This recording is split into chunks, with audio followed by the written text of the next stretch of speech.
Oke, halo semuanya, apa kabar? Bagi sama gue. Jadi di video kali ini gue pengen ngebahas soal keyboard lagi, tapi kalau kemarin gue bahas keyboard custom mulu yang harganya mungkin jutaan gitu ya. Kali ini gue pengen ngebahas keyboard yang harganya itu lebih terjangkau. Itu dan tepatnya cuma di sekitar 500 ribuan aja, karena gue yakin kalian pasti nungguin rekomendasi barang murah dari gue kan. Nah jadi di video kali ini yang pengen gue bahas itu adalah sebuah keyboard yang baru aja dirilis sama Vortex Series, yaitu namanya adalah Vortex Series GT65 Lite. Itu jadi seperti namanya GT65 Lite. Jadi si keyboard ini tuh adalah turunannya dari Vortex Series GT65 yang waktu dulu pernah gue bahas. Gitu ya. Jadi karena namanya Lite jadi otomatis secara harga dia lebih light. Secara fitur dia juga lebih light yang nanti bakal gue bahas lebih dalam lagi. Dan untuk harga sendiri dia ini startnya dari 500 ribuan atau spesifiknya untuk yang versi Huano Switch itu harganya di 529 ribu. Sementara untuk yang versi Gateron Switch itu harganya di 579 ribu. Dan untuk fitur-fitur lain kayak gasket mount itu masih ada, hot swap, soft facing juga masih ada gitu ya. Dan memang kurangnya adalah di fitur wireless ya, cuman ya harganya dipotong setengah dan juga masih belum bisa via yang nanti bakal gue jelasin lebih lengkap lagi apakah keyboard ini kira-kira bagus atau enggak. Oke, jadi yang pertama untuk desainnya ya. Jadi secara desain tuh bisa dibilang nggak gitu ada perbedaan yang signifikan banget antara GT65 yang biasa versus yang versi Lite ini. Jadi paling perbedaannya itu cuma dari desain case-nya aja, yang dimana kali ini secara desain case itu dia kelihatan lebih kotak gitu dibandingkan dengan GT65 yang lalu yang memang secara desain case dia itu kelihatannya tuh lebih rounded gitu. Dan selain itu dia di bagian pinggirnya juga ada kayak semacam aksen glossy-nya gitu. Jadi ya kurang lebih gitu doang sih. Dan seperti biasa di bagian blokernya itu dia ada indikator caps lock sama Windows lock yang memang cukup ikonik ada di GT65. Lalu untuk bagian bawahnya sendiri dia cukup polos, ada stiker GT65 Lite, terus ada fit yang adjustable, jadi tingginya bisa kalian atur biar tapping angle-nya bisa menyesuaikan sama preferensi kalian. Lalu untuk di bagian atasnya sendiri tuh dia ada seperti biasa ada lubang untuk USB-C, lalu ada switch untuk toggle atau ganti ke Mac sama Windows mode. Gitu jadi cukup ringkas, dan karena dia light jadi dia tuh nggak ada fitur wireless-nya guys. Nah, selain itu dia juga untuk di bagian knopnya kalau misalkan dilihat dari samping tuh kelihatan kalau misalkan si knopnya itu dia kelihatannya lebih tinggi dari si backspace-nya. Jujur kalau gue pribadi gue tuh lebih suka sama yang knopnya itu cukup sejajar sama si key yang ada di sebelahnya biar komposisinya kelihatan lebih bagus aja. Cuman ini preferensi. Dan kenapa dia tinggi? Karena memang si encodernya itu dia cukup masuk ke dalam, jadi si nozzle dari si knopnya itu dia cukup tinggi gitu, makanya kenapa dia bisa naik kayak gini. Jadi kalau misalkan sewaktu-waktu kalian bosan sama knopnya dan pengen ganti, pastiin aja si knopnya ini dia si nozzle-nya atau tiangnya itu dia cukup tinggi untuk masuk ke dalam sini. Oke, secara layout ini dia sama kayak namanya GT65, jadi dia ini layoutnya 65% dengan bottom row modifier 1,25U dan spacebar 6,25U.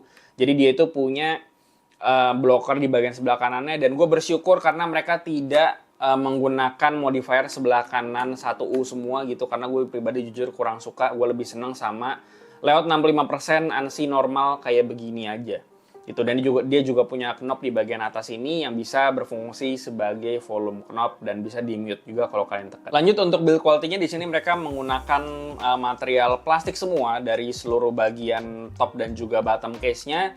Dan secara build quality bisa dibilang ini ringan banget ya. Itu kalau ditimbang tuh cuma 500 gram doang, dan menurut gue ini bener-bener ringan banget gitu ya. Dan kalau misalkan gue coba flexin sih dia bisa flex gitu di bagian case-nya, cuman nggak ada suara creaking sama sekali.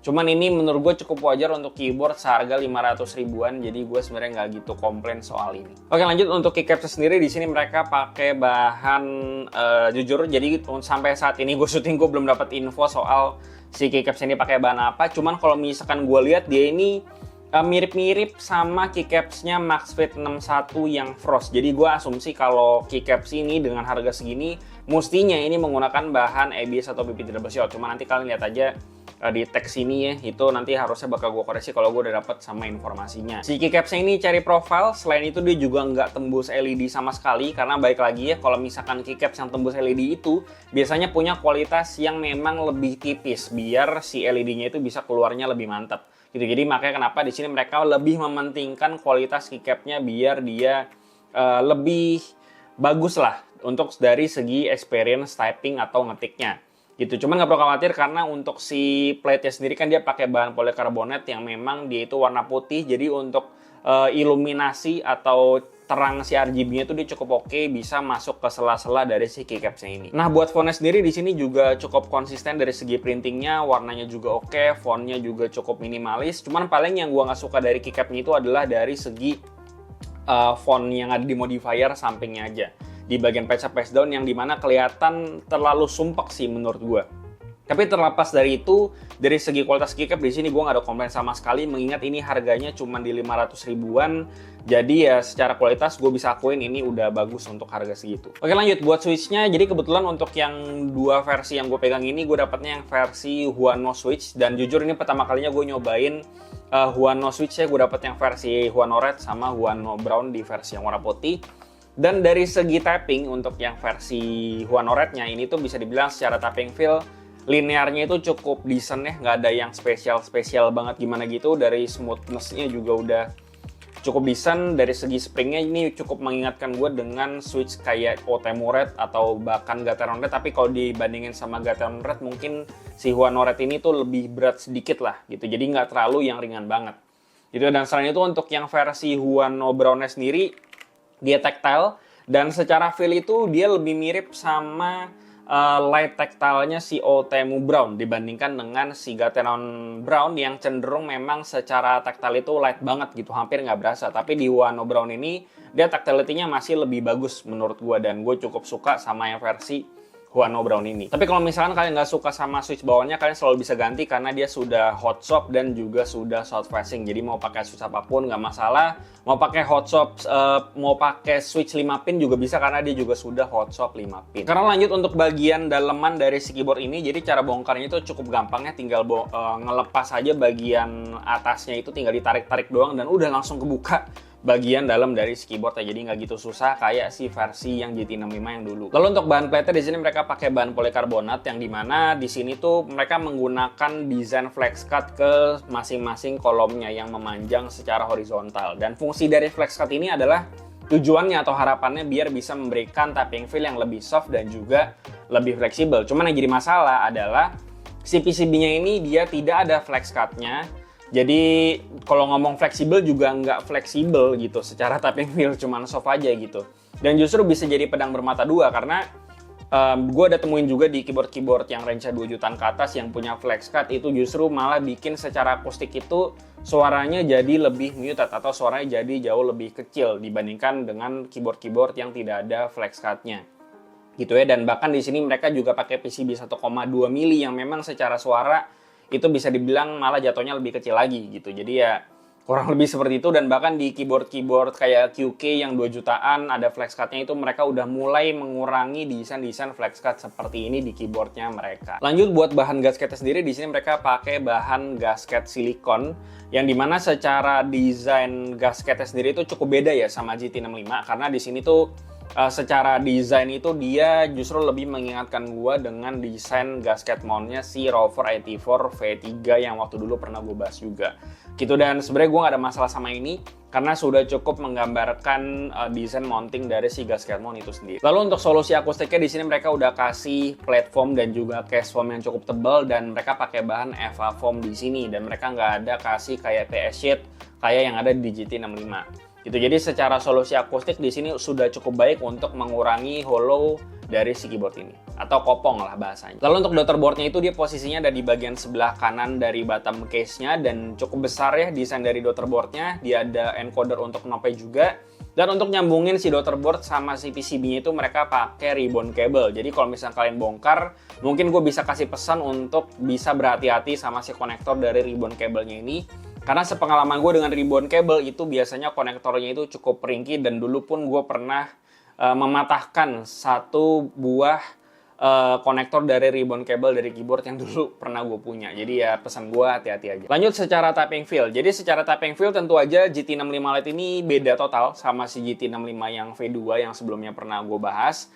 Yang jelas apakah dia ini soft ya, ini secara tapping feel sudah bisa memberikan tapping feel yang cukup soft, tapi apakah flex? Tentu saja jawabannya tidak juga. Apakah mental-mentul? Ya nggak juga. Jadi secara tapping feel tuh bisa dibilang GT65 Lite ini kurang lebih cukup generik ya, kayak keyboard gasket mount pre-built lain yang sebelumnya pernah gue review-review juga sih. Oh, jadi kurang lebih seperti ini tampilan dari softwarenya si GT65 Lite ini, dan dia ini pakai software sendiri ya, nggak pakai VIA kayak si GT65 yang biasa.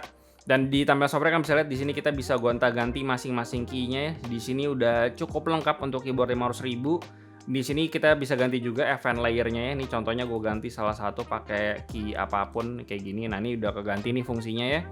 Dan ya kurang lebih seperti itu. Kalau misalkan nggak seneng tinggal diganti aja, dipencet default function dan dia udah balik lagi.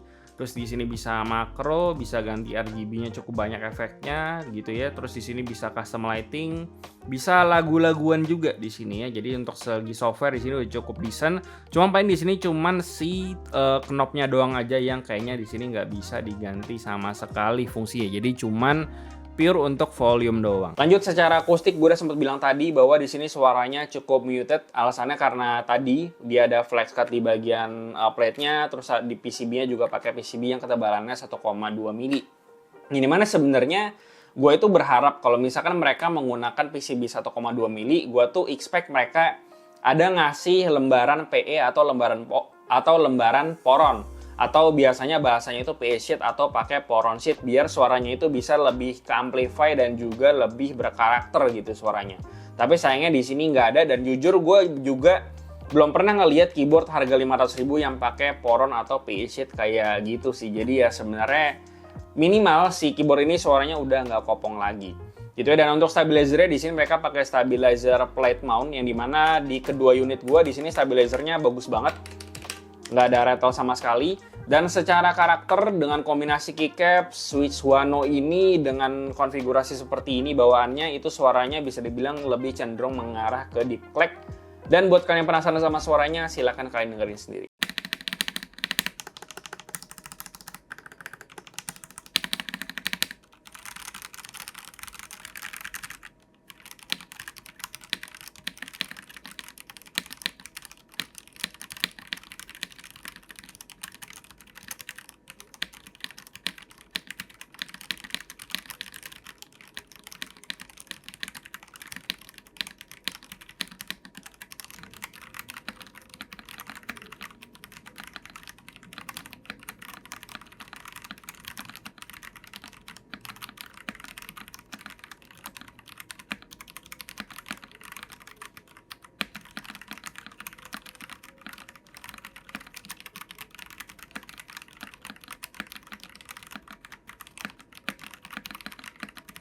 Oke, jadi untuk kesimpulannya, Vortex Series GT65 Lite. Jadi memang bisa dibilang GT65 Lite ini adalah versi Lite-nya banget lah dari si Vortex Series GT65 yang sebelumnya pernah gue bahas.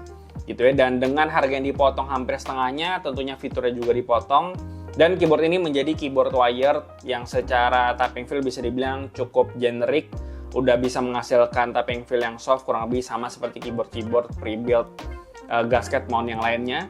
Secara suara tadi gue udah bilang dia cukup muted, kalian perlu effort lebih untuk bisa bikin si suaranya ini lebih oke atau dimodifikasi lah istilahnya.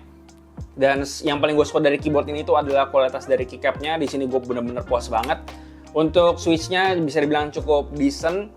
Dan paling enggak untuk Vortex Series GT6 yang sudah discontinue, menurut gue GT65 ini bisa jadi replacement untuk keyboard itu. Kalau kalian memang mencari keyboard under 1 juta, tepatnya di 500.000 yang memang punya layout 65%, punya knob dan harganya terjangkau seperti ini, ya ini keyboard yang bisa jadi opsi untuk itu. Dan ya gue rasa itu aja yang bisa gue bahas soal Vortex Series GT65 Lite ini. Seperti biasa, kasih gimana pendapat kalian di kolom komentar di bawah, like dan share jika bermanfaat. Follow semua sosial media kami di Instagram, di TikTok juga ada. Join komunitas kami juga di Discord, semua linknya ada di bawah. Yang terakhir, jangan lupa untuk subscribe gue dari Kerangit Akadi. Sampai jumpa di video berikutnya.